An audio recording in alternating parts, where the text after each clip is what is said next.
दोस्तों, आज की इस वीडियो में आप लोग देखिएगा कि कैसे अखिलेश प्रताप सिंह ने इस प्रेम शुक्ला को एक्सपोज कर दिया जब इसने बदतमीजी करना स्टार्ट कर दिया था।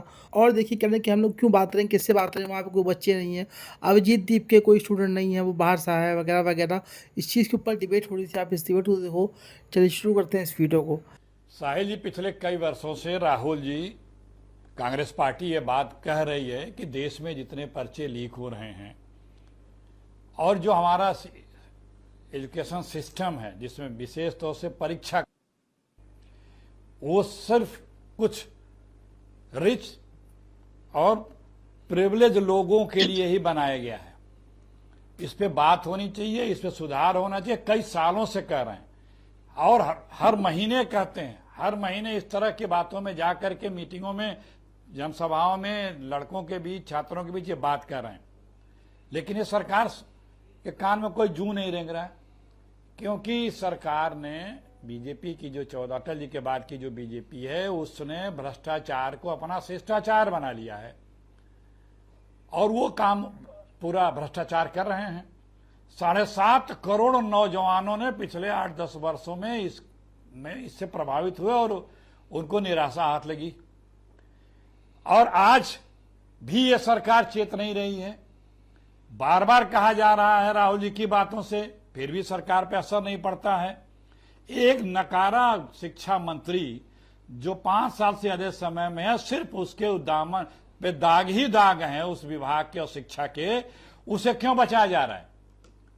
साफ है उसके तार बहुत ऊपर तक जुड़े हैं।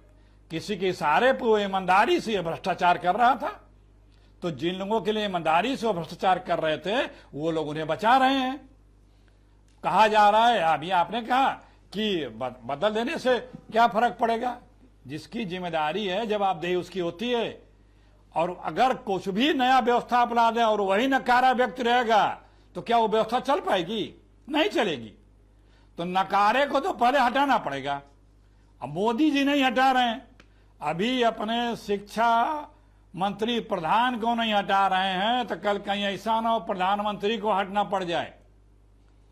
क्योंकि देखिए, बच्चे जो है, नौजवान जो है ना, ये देश के भविष्य हैं। इनके भविष्य मत खेलिए, इनको गंभीरता से लीजिए, इनको जनरल डायर वाला रवैये से मत इनको डील करिए। ये अपने बच्चे हैं, अपने घर के हैं, अपने देश के हैं। अखिलेश जी, सवाल ये भी उठाया जा रहा है क्योंकि आज सुबह से 3 बार स्टेटमेंट आ चुके हैं। अखिलेश जी, सरकार से 3 बार स्टेटमेंट आ चुके हैं कि हम चर्चा करने के लिए तैयार हैं।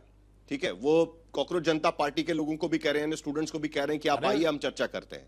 विपक्ष को कह रहे हैं कि सदन के भीतर चर्चा करिए। अलग अलग मंत्रियों के बयान, अलग अलग मुख्यमंत्रियों के बयान।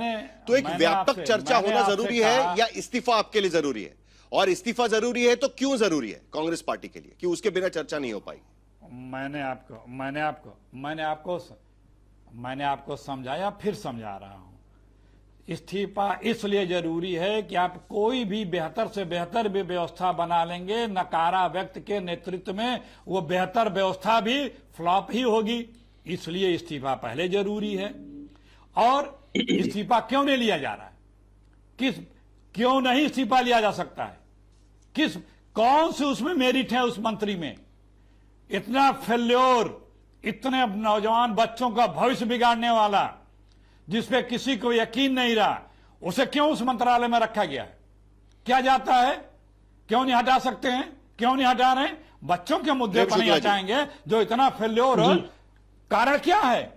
कारण यही है सीधा सीधा कि वो उनके जो हमारे आका लोग बैठे हैं नागपुर में, दिल्ली में, उनके अनुसार वो काम कर रहा है, उनका प्रिय है, इसलिए नहीं हटा रहे हैं। आमतौर पर चाहिए, क्यों नहीं हटाना चाहिए? यह कहा जाता है कि जो काम नहीं करेगा उसे हटा दिया जाएगा, उस पर कार्रवाई होगी, तभी आप मामला आगे बढ़ पाएगा। यही सरकार ने कई बार बात करने की कोशिश की है, यही बात रखने की कोशिश की है। तो क्या कारण है कि धर्मेंद्र प्रधान के इस्तीफे पर सरकार बात करने को तैयार नहीं है, ताकि यह लॉकजाम कम से कम टूट सके, कम से कम चर्चा का माहौल शुरू हो सके? साहिल जी, भारतीय राजनीति के सबसे बड़े फेलियर श्रीमान राहुल गांधी, जो 100 से अधिक चुनाव हार चुके हैं, वो ये सिर्फ नेता हो जाते हैं, वो लीडर ऑफ अपोजिशन हो जाते हैं। तो पहले फेलियर की बातें करने से पहले अखिलेश प्रताप सिंह को जरा अपने गिरेबान में झांकने की आदत डालनी चाहिए। अब भ्रष्टाचार की बात कर रहे हैं, नेशनल हेराल्ड के मामले में 420 के केस जमानत पर रिहा, जबकि नेशनल हेराल्ड से कोई क्या करती है भाई। नेशनल हेराल्ड स्वतंत्रता सेनानियों की संपत्ति में गबन करने वाले चाची 420 और उनके पुत्र दोनों जो है 420 के मामले में अभियुक्त, ये दोनों अभियुक्त सर्वोच्च न्यायालय तक दौड़े चले गए और सर्वोच्च न्यायालय से भी राहत नहीं मिली। इसके बावजूद बेशर्मी की हद है कि आज तक नेशनल हेराल्ड को इस्तीफा दिया क्या इन्होंने। तो ये बातें इस तरह से करते हैं। आदरणीय धर्मेंद्र प्रधान जी पर भ्रष्टाचार का कौन सा आरोप है? 12 लाख करोड़ रुपए का भ्रष्टाचार करने वाले, यहाँ से धन लूट कर इटली पहुंचाने वाले, भारत के जो है बहुत सारे जो पुरातात्विक महत्व की चीजों की स्मगलिंग करने वाले हैं, ये लोग जो है आज बात कर रहे हैं कि किस भ्रष्टाचार का आरोप किस पर लगा रहे हैं। जो बेदाग सरकार है, 12 वर्षों में जिस सरकार पर एक भी दाग नहीं लगा, इन पर तो सर्वोच्च न्यायालय आदेश दिया करता था। एसआईटी नेशनल हेराल्ड के मामले में मजिस्ट्रेट कोर्ट ने 2013 में जब डॉक्टर नहीं, प्रेम शुक्ला जी, सवाल यहाँ पर यह है कि क्या कारण है कि सरकार धर्मेंद्र प्रधान के इस्तीफे पर बात नहीं करना चाहती? जो स्टूडेंट्स की भी मांग है, स्टूडेंट्स के तरफ से भी पहली मांग धर्मेंद्र प्रधान के इस्तीफे पर आती है, विपक्ष के तरफ से भी पहली मांग धर्मेंद्र प्रधान के इस्तीफे पर आती है। नहीं, अभिजीत दीप के स्टूडेंट है। कौन स्टूडेंट है उसमें भाई? कौन स्टूडेंट है जो पुलिस पर हमले कर रहे हैं, जवाब देने के लिए, जो पत्रकारों पर हमले कर रहे हैं वो स्टूडेंट है? कौन स्टूडेंट है? तो उनसे बातचीत क्यों कर रहे हैं? स्टूडेंट क्या कारण है कि जितेंद्र सिंह आकर कहते हैं कि हम बातचीत करने के लिए तैयार है? क्या कारण है कि जेपी नड्डा कह रहे हैं कि मेरे घर आइए, मेरे ऑफिस आइए और बात करने के लिए तैयार है? हम वार्ता करने, एक ऑफिशियल लाइन बताइए ना कि किसके साथ बात करने के लिए आप तैयार है? हम बातें करने के लिए तैयार हैं। जो बात जिनके साथ आप बात करना चाहते हैं वो भी कह रहे हैं कि इस्तीफा दीजिए पहले। सोनम वांगचुक से बात करने के लिए तैयार है। छात्रों का प्रतिनिधिमंडल आएगा, छात्र अब जरा स्टेटमेंट सुना देते हैं। सोनम वांगचुक का जिक्र तक नहीं किया है। जितेंद्र सिंह जो प्रधानमंत्री कार्यालय के मंत्री है, उनका बयान जो अभी अभी आया है उसमें सोनम वांगचुक का जिक्र भी नहीं है। वो कह रहे हैं कि हम कॉकरोच जनता पार्टी के साथ बात करने के लिए तैयार है। ये उनका बयान है। आप बयान सुन लीजिए एक बार फिर। छात्रों से बात करने के लिए तैयार है। एग्जैक्टली वही तो पूछ रहा हूं मैं आपसे। उनकी पहली मांग तो इस्तीफे की है। नहीं, मैं आपसे जानना चाहता हूं, अभिजीत दीप के छात्र हैं क्या? किस विश्वविद्यालय के छात्र? नीट की एग्जाम दिया है क्या उन्होंने? कौन से विश्वविद्यालय के छात्र, जरा बताइए तो सही। हाँ, जो छात्र उसमें शामिल हो, कॉकरोच जनता पार्टी के अभियान में जो छात्र शामिल हो, जो राजनीतिक अराजक शक्तियों के साथ ना हो, ऐसे लोगों से साहिल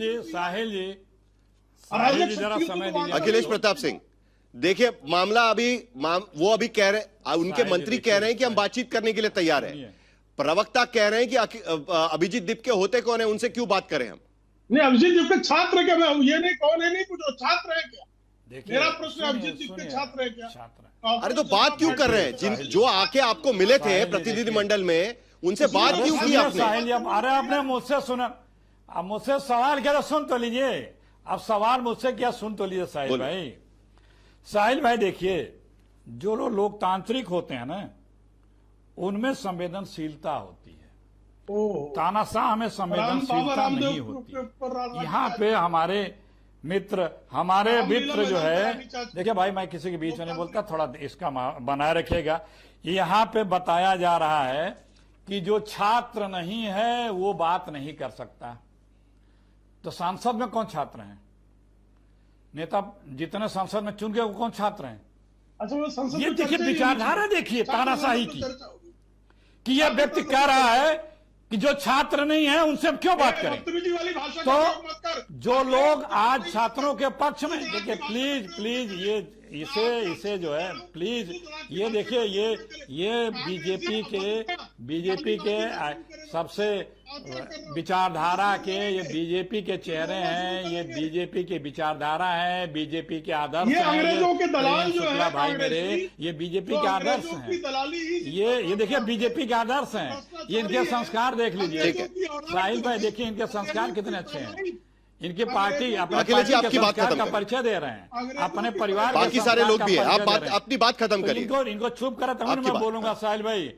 आप अपनी बात खत्म करिए, आपकी बात सुनाई दे रही है। उनको चुप कराइए तब ना मैं बोलूं। देखिए साहिल भाई, बात यही है कि आप किसी से बात करने के लिए सबसे पहले अहंकार को त्यागना होगा, फिर उसके बाद सही अहंकार रास्ते तो पे राहुल चलना गांधी होगा। में है। बातचीत करने के लिए बातचीत अहंकारी का सोनिया माइनो नतीजा भी निकलना चाहिए। तो नतीजा कैसे निकलेगा? जिससे रगड़ा है, जो फेल्योर है, फ्लॉप है, उसके रहते बातचीत से क्या फायदा होगा? प्रधानमंत्री जी क्यों नहीं उसको हटा रहे हैं? उस व्यक्ति को हटा दें, बातचीत करें। क्योंकि पिछले कई वर्षों से राहुल जी ये बात कर रहे हैं कि जो परीक्षा है उसके सिस्टम में खोट है और जो हमारी प्रणाली है उसमें खोट है। वो बार बार ये कहते हैं प्रिविलेज रिच लोगों के लिए ही ये सिस्टम ऐसा बनाया गया है जिनको लाभ मिलता है, सबको नहीं मिल पाता है। कुल मिलाकर जब तक इस्तीफा नहीं होता तब तक विपक्ष इस बात को आगे बढ़ाने के लिए तैयार नहीं है। तो दोस्तों आप लोग क्या सोचते हो सीजेपी प्रोटेस्ट के बारे में? क्या धर्मेंद्र प्रधान इस्तीफा देंगे कि नहीं देंगे? आप लोग अपनी राय मुझे कमेंट बॉक्स में ज़रूर दीजिएगा। चलिए मैं तो आपको ऐसे कि नेक्स्ट वीडियो में, तब तक अपना ख्याल रखिए। Bye bye.